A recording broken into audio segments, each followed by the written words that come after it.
Por ejemplo, en Betel, yo les voy a explicar cómo lo vivimos nosotros la sexualidad en Betel. En Betel estaba, y eso que éramos pareja, en Betel estaba prohibido, por ejemplo, tratar estos temas con los jóvenes de la, del- de la comunidad. Es decir, los betelistas no tratábamos el tema con otros jóvenes de pareja. Teníamos que tener mucho cuidado a la hora de fluidos en la sábana, porque se consideraba que teníamos que ser considerados con los hermanas y hermanos que tenían que lavar nuestra sábana, nuestra ropa.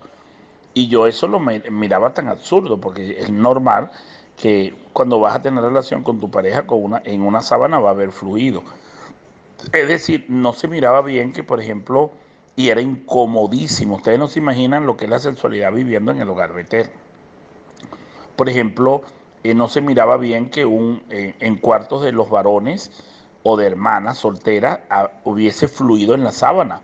Ajá, pero podía haber, lo que yo siempre decía, podía haber un caso de una masturbación en la noche. Eso no se consideraba. Eso era pecado, que un varón se pudiera masturbar, o sueños húmedos. Y por lo general la ropa íntima, interiores y estas cosas lo lavaban nuestras parejas, porque era incómodo mandar la ropa interior a la lavandería porque había fluido.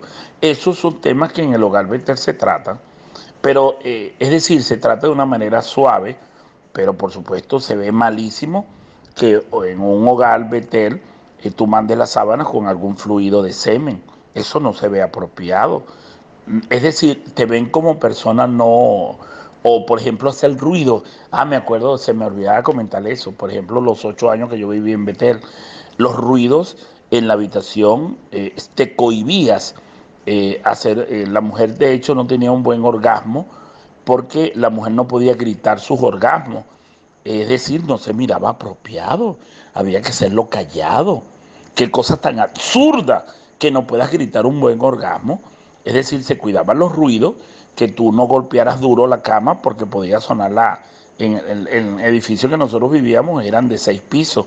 Se supone que en la parte de abajo hay otros hermanos durmiendo en la habitación.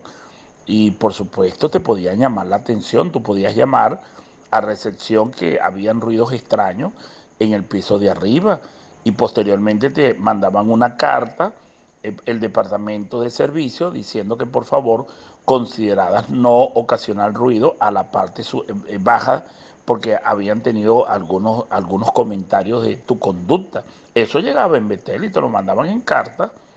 Entonces imagínate tú qué incómodo no disfrutar un buen orgasmo. Es decir, los testigos de Jehová vivíamos frustrados por el buen sexo dentro del hogar Betel, para que lo sepan. Tanto los fluidos eh, de la sexualidad como los ruidos no eran apropiados.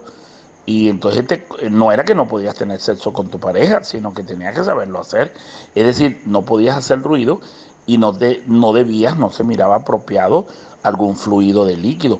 Tampoco los preservativos, otro gran problema que teníamos. El preservativo, yo me acuerdo que se tenía era considerado enrollarlo bien, es decir, para no dejar a la hermana embarazada, había que enrollarlo bien en papel y guardarlo de una manera que no se viera tan pronunciada en la papelera, porque al día siguiente lo iban a recoger.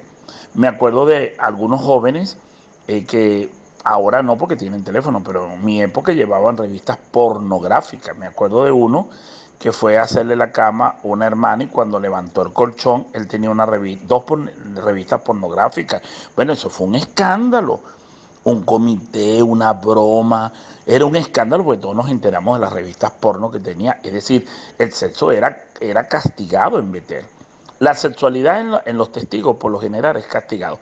Y Betel ustedes no se imaginan el suplicio que ser betelista, querer disfrutar de un buen sexo y no poderlo hacer.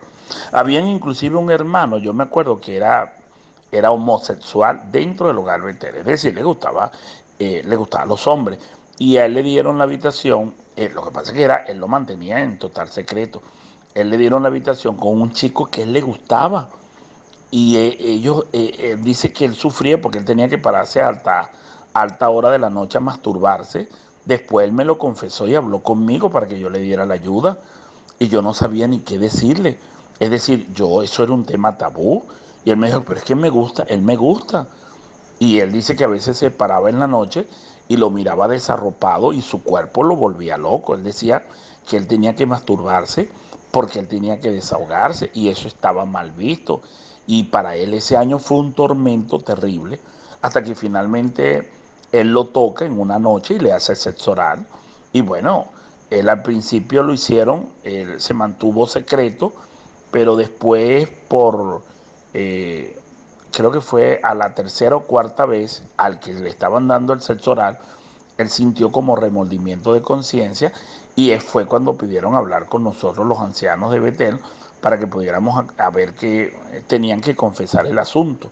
Y yo fui uno de los ancianos que trató el asunto y lo traté con el otro no me dijo que le había dado sexo oral. Mientras cuando el otro compañero se investigó el caso, él le dice, sí, él ya me ha dado 3 veces sexo oral, a los dos fueron expulsados en el acto del Betel.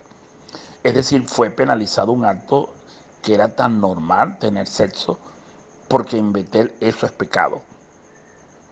Tener sexo en Betel es pecado, así de sencillo. Y si eres casado, no te penalizan, pero hay normativa. Entonces, esto hay que eliminarlo de la mente de los testigos, de los testigos, porque sufres mucho siendo miembro del hogar Betel y querer tener sexo. Hoy día lo veo tan ridículo que me da hasta vergüenza haber dicho que participé en un comité para poder ayudar a estos jóvenes cuando normalmente era una actividad de ellos, es decir, era normal, si querían tener sexo lo tuvieran, y eran excelentes trabajadores. Uno era ingeniero de sistemas, por Dios. Betel no sabe lo que perdió. De hecho, nos costó mucho conseguir un hermano que tuviera la calificación de este ingeniero, porque el hombre era superdotado para todo el sistema de computación.